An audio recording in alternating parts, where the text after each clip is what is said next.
भारत माता की वंदे। Hello friends, this is Pankaj Kesar. Auto quality English channel में आप सभी का स्वागत करता हूं। आज का हमारा टॉपिक है एफ जो नया रिलीज़ हुआ है, FMEA AIAG प्लस VDA, जो लेटेस्ट एडिशन 1 जून 2019 को रिलीज़ हुआ है। अब से पुराने एडिशन को भूल जाओ और जो भी यूट्यूब पे पुरानी वीडियोस पड़ी हुई हैं FMEA की, वो सारी की सारी अब किसी काम की नहीं है। तो जो ये वीडियो नहीं है इसको आप देखें और इस वाले एडिशन को अपने सिस्टम में इम्प्लीमेंट करें। तो चलिए शुरू करते हैं। What is FMEA? FMEA क्या है? FMEA stands for failure mode and effect analysis. FMEA की फुल फॉर्म है failure mode and effect analysis. It is a team oriented systematic method. ये एक टीम ओरिएंटेड और सिस्टमेटिक मेथड है जो कि हमारे प्रोडक्ट और प्रोसेस के पोटेंशियल टेक्निकल रिस्क को एनालिसिस करने के काम आता है। और जब हम एक बार टेक्निकल रिस्क एनालिसिस कर लेते हैं तो उसके रिकमेंडेड एक्शन लेते हैं ताकि उस रिस्क को कम किया जाए। तो आइए चलते हैं FMEA की हिस्ट्री की तरफ कि FMEA की हिस्ट्री क्या है। First, FMEA developed in 1949 to 1950 by US military as MIL P1629। Second, इसका FMEA का जो प्रॉपर यूज़ है वो नासा ने सन 1963 में अपोलो प्रोजेक्ट में किया था S FMECA। Third, Ford was the first automotive industry. Ford एक ऐसी पहली ऑटोमोटिव इंडस्ट्री थी जिसने इसका FMEA का यूज़ ऑटोमोबाइल इंडस्ट्री में किया था। फोर्ड ने इसका यूज़ 1977 के अंदर यूज़ किया था ऑटोमोबाइल इंडस्ट्री के अंदर। Fourth, used as FMEA DIN 25448 by German as part of VDA। German standard में भी इसका यूज़ किया जाता है और इसको अमेरिकन क्वालिटी कंट्रोल सिस्टम और AIG ने 1993 में कॉपीराइटेड डॉक्यूमेंट्स किया था। और इसका जो लास्ट एडिशन जो था AIG 4th एडिशन, जो कि 2008 में पब्लिश हुआ था। बट अब जो लेटेस्ट एडिशन है, एक बात और यहाँ पे जान लें कि जो लास्ट एडिशन था उसको 4th एडिशन का नाम दिया जाता था। बट अब जो हमारा लेटेस्ट एडिशन है वो AIG और VDA दोनों ने कोलैबोरेट करके बनाया है और ये हमारा 1 जून 2019 से को रिलीज़ हुआ है और इसको हम फर्स्ट एडिशन कहते हैं। इसके अलावा कौन कौन से कोर टूल्स होते हैं ये हमने लास्ट वीडियो में बताया था। अगर आपने नहीं देखी तो उस लास्ट वीडियो को एक बार जाकर जरूर चेक करें। तो चलिए आगे चलते हैं। व्हेन टू डू FMEA हमें कब करना चाहिए? जब हम अपने यहाँ पर न्यू टेक्नोलॉजी या कोई नया प्रोसेस डेवलप कर रहे हैं या फिर हम अपना कोई नया प्रोसेस यूज़ कर रहे हैं, तब हमारे को FMEA करना चाहिए। सेकंड, ECN की फुल फॉर्म है इंजीनियरिंग चेंज नोट। जब भी हमारे यहाँ पर प्रोसेस में या कस्टमर ने कोई ECN दिया है या फिर कोई ला रिक्वायरमेंट है या फिर अगर कोई क्वालिटी इशू है जो कस्टमर कंप्लेंट आई है उसके बाद, या फिर हारा एंड टारा की कंडीशन पे या एक्सेट्रा जितनी भी हमारी ECN कंडीशन है उस टाइम पे भी हमें FMEA करना होता है। आइए चलते हैं हारा की फुल फॉर्म क्या होती है। हारा, hazard and risk analysis. Hazard is a threat which effect human life and health is called hazard. Hazard जो है जो कि हमारी ह्यूमन लाइफ को, जिंदगी को जो इफेक्ट करते हैं, वो जो थ्रेट है वो हैज़ार्ड्स में आते हैं, हारा में आते हैं। और TARA threat assessment and remedial action. Other than hazard risk, all type of risk is threats. जो हमारी ह्यूमन लाइफ को इफेक्ट नहीं करते, जिसके अलावा जो भी इफेक्ट हैं वो सारे के सारे टारा के अंदर आते हैं। आइए एक चीज़ और हम जान लेते हैं IATF के according. What is reference based knowledge? Reference based knowledge क्या होती है ये जानना बहुत ज़्यादा ज़रूरी है। ऑडिटर हमारे को इसी चीज़ के लिए ही हमेशा परेशान करते हैं। एज पर IATF 2016 it is mandated to have reference based knowledge. जो नया IATF का एडिशन जो 2016 में आया था उसके अकॉर्डिंग हमारे पास रेफरेंस बेस्ड नॉलेज होनी चाहिए। मीन्स जो भी हमारे पास नॉलेज है उसका रेफरेंस होना चाहिए किसी स्टैंडर्ड बुक से, जिसकी हम ट्रेसेबिलिटी दे सकें जब भी रिक्वायरमेंट हो। क्योंकि अगर हमारे पास रेफरेंस बेस्ड नॉलेज नहीं होगी तो उसके अलावा जो भी हमारी नॉलेज है वो सारी सारी परसेप्शन बेस्ड नॉलेज होगी और परसेप्शन बेस्ड नॉलेज जो है वो वर्थलेस होती है। परसेप्शन बेस्ड नॉलेज वो होती है जो कि किसी ने हमें बोला और हमने उसको मान लिया। जैसे कि किसी ने बोल दिया AIG plus VDA 5th addition है, ये बात गलत है पर आपने किसी और की बात मान ली, तो ये परसेप्शन बेस्ड नॉलेज है, जबकि रेफरेंस बेस्ड नॉलेज के अंदर AIG plus PDA first edition है। तो हमें किसी न किसी बुक का रेफरेंस लेना चाहिए। विदाउट बुक हम जितने भी हमारे पास जो नॉलेज होती है वो सारी परसेप्शन बेस्ड नॉलेज होती है। ये साइड में जो आप मैनुअल देख रहे हैं, आप इसको परचेज कर सकते हैं। इसका लिंक डिस्क्रिप्शन बॉक्स के अंदर दिया गया है। और ये मैनुअल्स हमारी कंपनी में हमारे पास होने चाहिए। इन मैनुअल्स के बेस पे ही हम अपने ऑडिटर से बात कर सकते हैं, नहीं तो जो भी हमें ऑडिटर कहेगा और हमें उसकी बात माननी पड़ेगी, चाहे उसकी नॉलेज भी परसेप्शन बेस्ड नॉलेज हो, पर हमें उसकी बात मजबूरी में माननी पड़ती है, क्योंकि हमारे पास रेफरेंस बेस्ड नॉलेज ही नहीं होती। इसके अलावा अगर हमें कभी भी इंटरव्यू भी क्लियर करने हैं तो हमारे पास रेफरेंस बेस्ड नॉलेज होनी चाहिए। और दूसरी बात, मैं अपनी सारी की सारी वीडियोज़ के अंदर रेफरेंस बेस्ड नॉलेज ही देता हूँ, परसेप्शन बेस्ड नॉलेज हमारे पास कोई भी नहीं होती। तो चलिए आगे शुरू करते हैं। मेजर चेंजेस इन FMEA में बड़े चेंजेस क्या हुए हैं? सबसे बड़ा चेंज तो ये हुआ है कि AIG और VDA ने आपस में कोलैबोरेशन कर लिया है और ये एक कॉमन फाउंडेशन दे रहे हैं। अब हमारे को VDA में जाकर जो जर्मन स्टैंडर्ड उसके अंदर हमारे पास FMEA कोई अलग से फॉर्मेट नहीं है, उन दोनों ने कंबाइंड कर लिया है। इसके अलावा referring to customer specific requirement is still recommended. अगर हमारा कस्टमर जो भी अपनी रिक्वायरमेंट करता है वो तो हमारी अभी भी मैंडेटरी है, वो जैसा भी वो मांगता है हमारा कस्टमर, वो तो हमें उसके अकॉर्डिंग ही देना है। PFMEA के बेनिफिट्स क्या हैं, ये भी जानना जरूरी है। PFMEA के बेनिफिट्स हैं डायरेक्ट इम्प्रूवमेंट। PFMEA में डायरेक्ट इम्प्रूवमेंट जो होती है उससे हमारी क्वालिटी बढ़ती है, प्रोडक्ट की रिलायबिलिटी बढ़ती है, सेफ्टी बढ़ती है, मैन्युफैक्चरेबिलिटी बढ़ती है और कॉस्ट भी रिड्यूस होती है।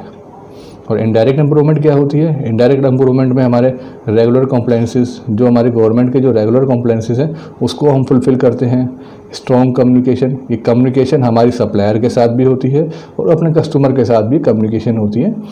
इसके अलावा हमारे वेस्टेज में रिडक्शन आती है। ये सारे के सारे हमारे बेनिफिट्स है PFMEA की।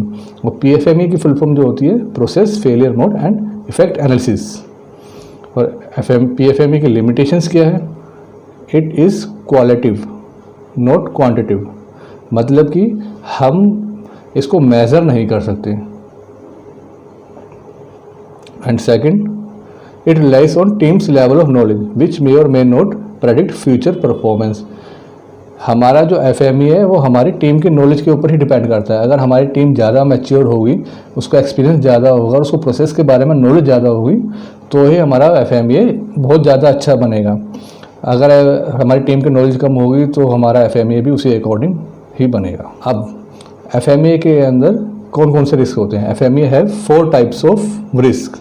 पहला है टेक्निकल रिस्क, सेकंड है फाइनेंशियल रिस्क, थर्ड है टाइम रिस्क और फोर्थ है स्ट्रेटेजी रिस्क। बट हम यहाँ पर जो भी बात करेंगे वो सिर्फ टेक्निकल रिस्क के बारे में ही बात करेंगे। तो चलिए अब नए FMEA के बारे में बात करते हैं। जो हमारा नया FMEA है जो AIG प्लस VDA ने कोलैबोरेट करके बनाया है, उसके अंदर 7 स्टेप होते हैं। इसके अंदर 7 स्टेप अप्रोचेस होती है, इसका फर्स्ट स्टेप है वो है planning and preparation. Second step है स्ट्रक्चर एनालिसिस, थर्ड स्टेप है फंक्शन एनालिसिस, फोर्थ है फेलियर एनालिसिस, फिफ्थ है रिस्क एनालिसिस, सिक्स्थ है ऑप्टिमाइजेशन, सेवन्थ है रिजल्ट डॉक्यूमेंटेशन। अब जो हमारे फॉर्मेट में क्या क्या मेजर चेंजेस होते हैं एक बार इसको भी जान लेते हैं। पहले हमारे फॉर्मेट के अंदर की डेट हुआ करती थी, जो कि अब इस नए फॉर्मेट के अंदर ख़त्म कर दी गई, इसको हटा दिया गया है। पहले हमारे फॉर्मेट में प्रीपेड बाय लिखा जाता था, जो कि अब नए फॉर्मेट में इसको भी हटा दिया गया है। पहले हमारे फॉर्मेट में FMEA डेट ओरिजिन लिखा जाता था, जिसको कि अब कर दिया गया है चेंज टू, जो चेंज करके जो करा गया अब हम यहाँ पे लिखते हैं start date. FMEA date origin की जगह अब हम लिखते हैं स्टार्ट डेट। FMEA हमने कब स्टार्ट किया था वो वाली डेट हम यहाँ पे लिखते हैं। इसके अलावा हमारे स्टेप 1 के अंदर कुछ नए पॉइंट्स ऐड करे गए हैं। ये पॉइंट्स हैं CFT before core team word is use, now cross functional team word is use. पहले जो हमारा FMEA था उसके अंदर कोर टीम वर्ड को यूज़ करा जाता था, बट जो अब वाला है इसके अंदर अब हम क्रॉस फंक्शनल टीम या CFT वर्ड का यूज़ करते हैं। क्रॉस फंक्शनल टीम के अंदर हमारी कोर टीम तो रहेगी ही रहेगी, प्लस एक्सटेंडेड टीम भी उसका पार्ट होती है। एक्सटेंडेड टीम हमारे सप्लायर हो सकते हैं, हमारे कस्टमर हो सकते हैं, हमारे ऑडिटर हो सकते हैं, या फिर अलग डिपार्टमेंट के हेड या इंजीनियर्स हो सकते हैं। तो उसको एक्सटेंडेड टीम के अंदर हम डालते हैं। तो अब हमारा नया फॉर्मेट में CFT में एक्सटेंडेड टीम को ऐड कर दिया गया। Second is subject. In subject we write process group name. ये सबसे बड़ा मेजर चेंजेस यही हुआ है। सब्जेक्ट के अंदर जो हम डालते हैं प्रोसेस के ग्रुप का नेम डालते हैं। जैसे कि हमारे PFD के अंदर अलग अलग स्टेप होते हैं। जैसे कि फोर्जिंग का ही मान लिया जाए तो फोर्जिंग में इनकमिंग मटेरियल हुआ, इनकमिंग के बाद उसको फोर्जिंग करा जाता है, फोर्जिंग के बाद उसको अगर हमारा प्लेटिंग का प्रोसेस है तो प्लेटिंग में भेजा जाएगा, प्लेटिंग के बाद उसका पैकिंग होगी और पैकिंग के बाद उसका जो डिस्पैच होगा। तो ये अलग अलग 5 स्टेप हो जाएंगे। तो इसमें अब हमारा जो है प्रोसेस के ग्रुप का नाम लिखा जाएगा। जैसे कि हमारा अगर फोर्जिंग हो रहा है तो सिर्फ हम फोर्जिंग का ही नाम लिखेंगे। इसके अंदर एक जो फंक्शन हो रहा है फोर्जिंग, बस खाली उस प्रोसेस का ही नाम लिखा जाएगा फोर्जिंग, और फोर्जिंग का ही हम बनाएंगे। अब हमारा FMA थोड़ा सा ज़्यादा बड़ा होगा। जैसे कि पहले हमारा FMA के अंदर हमारा जो भी PFD के अंदर जितने भी प्रोसेस आते थे वो सारा का सारा हमारा एक ही FMA बन जाता था। बट अब इस नए FMA के अंदर अलग अलग प्रोसेस का अलग अलग FMA बनेगा। मतलब कि अगर हमारे एक पार्ट के अंदर 10 प्रोसेस है तो उसके 10 प्रोसेस वाइज FMA बनेंगे, अलग अलग FMA बनेंगे। तो ये FMA थोड़ा लेंथी होगा। अब इसके बाद इसके अंदर जो नया ऐड हुआ है वो है कॉन्फिडेंशियल लेवल। कॉन्फिडेंशियल लेवल इससे पहले कभी नहीं हुआ करता था। इसके बारे में हम आगे में जानेंगे। उसके बाद नेक्स्ट है process responsibility. We write the name of process owner, that is if we write for machining then write machine shop supervisor और मशीन शॉप हेड नेम। अब यहाँ पर हमारे को प्रोसेस की रिस्पॉन्सिबिलिटी, जैसे कि अब हमने प्रोसेस लिख दिया, प्रोसेस हमारा फोर्जिंग है तो फोर्जिंग शॉप का जो सुपरवाइज़र है, जो प्रोडक्शन का सुपरवाइज़र है, हम उसका नाम लिखेंगे, या प्रोडक्शन का जो हेड है फोर्जिंग का हम उसका नाम लिखेंगे। किसकी रिस्पॉन्सिबिलिटी है? प्रोसेस रिस्पॉन्सिबल जो है पर्सन, उसका हम नाम यहाँ पर लिखेंगे। और अलग अलग प्रोसेस की रिस्पॉन्सिबिलिटी अलग अलग प्रोसेस ओनर की होगी। जैसे कि फोर्जिंग का कोई ओनर है तो वो उसकी फोर्जिंग में जो वहाँ का सुपरवाइज़र है उसकी अलग होगी, प्लेटिंग का जो सुपरवाइज़र है उसकी अलग होगी, इनकमिंग मटेरियल कोई अलग सुपरवाइज़र देख रहा होगा, तो सबकी अलग अलग रिस्पॉन्सिबिलिटी होगी। तो चलिए आगे। एक नई चीज़, इस नए रिवीजन के अंदर RPN नंबर नहीं है। तो अब RPN नंबर नहीं है तो क्या है, इसको हम थोड़ा आगे में जानेंगे। अभी हम जान लेते हैं what is confidential level. Confidential level क्या है? ये कॉन्फिडेंशियल लेवल हमारा नया ऐड हुआ है इस फॉर्मेट के अंदर। There are 3 types of confidential level which is filled in confidential level column. Business use, this document will show to our business relation person auditor also included in it. जो business use है इसके अंदर जो हमारा documents है ये हमारे जो बिजनेस रिलेटेड पर्सन है सिर्फ हम उसी को ही दिखाएंगे, या फिर हम ऑडिटर्स को भी इसको दिखा सकते हैं। Second is proprietary use. We will not show this document to customer, auditor और anyone. We will take patent for it, we only show patent to customer. इसके अंदर प्रोप्राइटरी यूज़ के अंदर ना तो हम अपने डॉक्यूमेंट्स को, FMA डॉक्यूमेंट को, ना हम अपने कस्टमर को शो करते हैं, ना हम अपने ऑडिटर को शो करते हैं, और ना ही हम किसी और को शो करते हैं, क्योंकि हम इसका पेटेंट ले लेते हैं। सिर्फ हम अपने कस्टमर को इसका पेटेंट ही शो करते हैं। और थर्ड है confidential use. This document will show to only those with we have signed the agreement. इस डॉक्यूमेंट को हम सिर्फ उसी को ही दिखाएंगे जिसके साथ हमने एग्रीमेंट किया हुआ है। इसके अलावा हम ये डॉक्यूमेंट किसी और को नहीं शो करेंगे। इसके अलावा नेक्स्ट है what is base line PFME। Base line PFME क्या होता है? ये सबसे ज़्यादा यूज़ होगा बेस लाइन PFME, क्योंकि अलग अलग प्रोसेस का जब हम अलग अलग PFME बनाएंगे तो ये बहुत ज़्यादा लेंथी हो जाएगा। तो चलिए आगे देखते हैं what is base line PFME। Let's assume we make a forging process PFME which have already a similar process PFME is available. मान लीजिए कि हमने एक फोर्जिंग प्रोसेस का PFME बनाया जिसका पहले से एक सिमिलर प्रोसेस PFME है, अवेलेबल है। Then we give the reference already PFME in new part which have same forging process. तो हम अगर किसी नए प्रोसेस का, किसी नए पार्ट का जब हम PFME बनाएंगे तो हम इसका रेफरेंस दे सकेंगे। तो इसलिए हमें बार बार PFME बनाने की ज़रूरत नहीं पड़ेगी। जब हम इसका रेफरेंस दे देंगे तो ये हमारा बेस लाइन PFME बन जाएगा। तो हुआ थोड़ा हमारा काम आसान, थोड़ी टेंशन कम हुई। इस तरीके से ये पहले शुरुआत में पहली बार बनाना तो बहुत ज़्यादा लेंथी होगा और बहुत ज़्यादा मुश्किल होगा, पर जब एक बार हमारा बन जाएगा तो बहुत आसान भी हो जाएगा, क्योंकि एक प्रोसेस से सिमिलर प्रोसेस बहुत सारे होते हैं। तो जो हमारा सबसे पहला होगा वो हमारा बेस लाइन PFMEA बन जाएगा। उसके अंदर अगर हम कुछ चेंजेस करते हैं तो नए वाले चेंजेस हम उसके अंदर ऐड करके शो कर देते हैं कि ये हमारे चेंजेस हुए हैं इस नए PFMEA में। अब हमारे जो मेजर चेंजेस क्या हुए हैं फॉर्म के अंदर, सबसे बड़ा चेंज जो हुआ है, all the 7 step is different extended and new from old PFMEA। जो नए जो 7 स्टेप है वो पुराने PFMEA से बिल्कुल ही अलग है, पुराने से कोई मतलब ही नहीं है उनका, जो भी सारे नए ऐड हुए हैं। इसके अलावा जो एक नया वर्ड जो ऐड हुआ है वो है AP। AP is action priority, जिसको कि हम SOD सेवरिटी अकरेंस डिटेक्शन से हम निकालते हैं, और जो कि इसके अंदर पहले हम RPN निकालते थे, रिस्क प्रायोरिटी नंबर, वो अब एलिमिनेट हो गया है। अब नए फॉर्मेट के अंदर RPN का नाम हम नहीं सुनेंगे, अब जो हम निकालेंगे वो है एक्शन प्रायोरिटी। हमें सारा का सारा काम एक्शन प्रायोरिटी पे काम करना है, और एक्शन प्रायोरिटी हमारी सेवरिटी अकरेंस और डिटेक्शन से ही निकलेगी। अब जो चेंजेस हुए हैं वो है हमारे सेवरिटी के अंदर। सेवरिटी में पहले जो हमारा ओल्ड रिवीजन था उसके अंदर सिर्फ 2 पॉइंट्स हुआ करते थे, जिसमें पहला था इम्पैक्ट टू योर प्लांट, कि अगर कोई प्रोसेस या कोई पार्ट अगर सेवियर है तो उसका हमारे प्लांट के ऊपर क्या इफ़ेक्ट पड़ेगा। सेकंड था impact to ship plant when known, जहाँ पर हम मटेरियल को भेज रहे हैं वहाँ पर क्या इफ़ेक्ट पड़ेगा अगर हमें पता है तो। बट अब जो नया PFMEA है इसके अंदर ये दोनों पॉइंट तो सेम के सेम रहे हैं, पर एक नया थर्ड पॉइंट भी ऐड हो गया है। थर्ड पॉइंट है इम्पैक्ट ऑन एंड यूज़र। जो हमारा प्रोडक्ट, मान लिया जाए कि हमने कोई भी एक बेयरिंग बनाया है और बेयरिंग हमने हीरो होंडा को दिया है, हीरो होंडा से वो बेयरिंग लग के उनके हब के अंदर लग के कहाँ पर जा रहा है, वो एंड यूज़र को क्या इफेक्ट हो रहा है, अगर हमें वो पता है तो हमें वो भी लिखना है। इसके बाद अकरेंस के अंदर भी चेंज हुआ है। Before to calculating occurrence there is one only method, calculate with PPM। पहले जो हमारे पास मेथड था सिर्फ एक ही मेथड था कि हम PPM से निकालें, PPM इज़ पार्ट्स पर मिलियन। इसके अलावा हमारे पास कोई मेथड ही नहीं था जिससे कि हम अकरेंस को निकाल सके।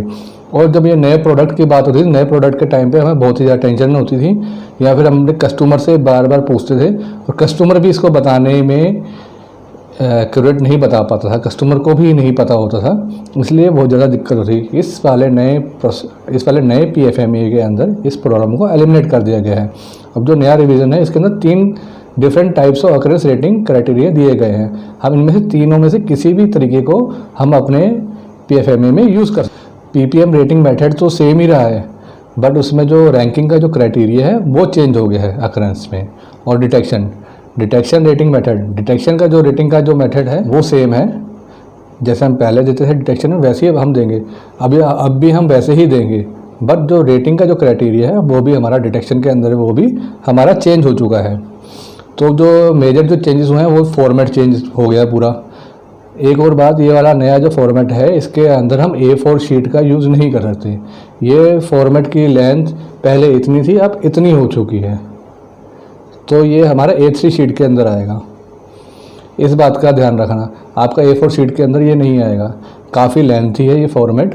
तो इस फॉर्मेट के लिए आपको A3 प्रिंटर का तो लेना ही पड़ेगा, या फिर आपको बाहर से प्रिंट करवाना पड़ेगा। सॉफ्ट में तो आप दे सकते हो, पर हार्ड कॉपी के लिए तो आपको करना ही पड़ेगा A3 का प्रिंट। अगर आपको ये नया फॉर्मेट परचेज़ करना है FMEA का, जो नया फॉर्मेट है, प्लस जो सेवरिटी की जो रैंकिंग है नई वाली, और अकरेंस की जो नई वाली रैंकिंग है, और जो डिटेक्शन की जो नई वाली रैंकिंग है, अगर आपको इनको परचेज़ करना है तो इसका परचेजिंग लिंक जो है वो डिस्क्रिप्शन बॉक्स में दिया गया है, आप वहाँ से इन फॉर्मेट को ख़रीद सकते हो। तो आगे चलते हैं। अब हमारी ट्रेनिंग का जो क्वेश्चन है वो है what is full form of VDA। VDA की फुल फॉर्म क्या है? VDA की फुल फॉर्म मैंने इस वीडियो में भी बताई और अपने 5 कोर टूल्स की वीडियो में भी बताई थी। आप अपना आंसर कमेंट बॉक्स में ज़रूर दें। अगर आपको हमारी वीडियो पसंद आई तो चैनल को सब्सक्राइब करें और लाइक बटन को भी दबाएं, और अपना कीमती सजेशन कमेंट बॉक्स में दें। इसके अलावा हम ट्रेनिंग प्रोग्राम भी चलाते हैं। हम 2 तरीके के ट्रेनिंग प्रोग्राम चलाते हैं। बेसिकली एक है हमारा बेसिक कोर्स और सेकंड है हमारा एडवांस कोर्स। बेसिक कोर्स उनके लिए है जो कि फ्रेशर हैं या फिर जिनको 1 साल से 2 साल का एक्सपीरियंस है, या फिर जो कॉलेज स्टूडेंट्स हैं उनको इंटर्नशिप की ज़रूरत है, तो उनके लिए यह प्रोग्राम बहुत ही बढ़िया प्रोग्राम है और ये 1 महीने का प्रोग्राम है, आप इसको ज्वाइन कर सकते हैं। सेकंड प्रोग्राम जो है वो है हमारा एडवांस प्रोग्राम। एडवांस प्रोग्राम के अंदर हम AIG के 5 के 5 कोर टूल्स, ग्लोबल 8D और साथ में ही 7QC टूल करवाते हैं, जिसको हम 1 महीने में पूरा करवाते हैं। एक बेनिफिट ये भी है कि 7QC टूल के हम जितने भी टूल्स हैं उन सबको रिटर्न में हर एक डॉक्यूमेंट्स को बना के हर डॉक्यूमेंट्स को करवाते हैं। हम अपनी ट्रेनिंग सिर्फ 1 दिन में नहीं करते। 7QC टूल 1 दिन में कोई भी नहीं सिखा सकता, कम से कम 5 दिन की ट्रेनिंग लगती है, जिसे हम आपको 5 दिन के अंदर सिखाएंगे। अगर आपको एडवांस कोर्स को ज्वाइन करना है तो आप हमारे दिए गए नंबर पर कॉल कर सकते हैं।